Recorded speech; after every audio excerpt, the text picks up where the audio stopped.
le Mali et la Mauritanie ont convenu de mettre en place une mission conjointe ad hoc pour statuer sur des présumés crimes récurrents commis récemment contre des Mauritaniens sur le territoire malien. La décision a été prise au terme d'une visite de 2 jours, les 11 et 12 mars, d'une délégation malienne de haut niveau à Nouakchott, conduite par Abdoulaye Diop, ministre malien des Affaires étrangères et de la coopération internationale. Dans un communiqué conjoint publié samedi soir, les 2 parties ont convenu de mettre en place une mission conjointe ad hoc, d'établissement des faits chargés de faire la lumière sur les derniers événements de El Atay et El Gatay, qui entamera son travail dans les meilleurs délais. Les 2 parties ont souligné la nécessité d'organiser des patrouilles conjointes le long de la bande frontalière, de partager, dans les meilleurs délais, les résultats de l'enquête diligentée par le gouvernement de la République du Mali relative aux événements du 17 janvier 2022,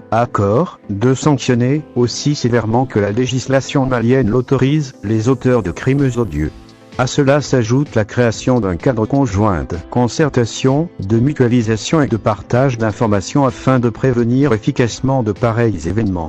Selon le communiqué conjoint consulté par Agence Anadolu, la délégation malienne a été accueillie par une délégation mauritanienne de haut niveau conduite par Anana Oussidi, ministre de la Défense nationale, ajoutant que le colonel Assimi Goïta, président de la transition, chef de l'État, a présenté ses profonds regrets quant à la disparition de citoyens mauritaniens à El Atay ainsi que sa sincère compassion à l'endroit des familles des disparus et du peuple mauritanien.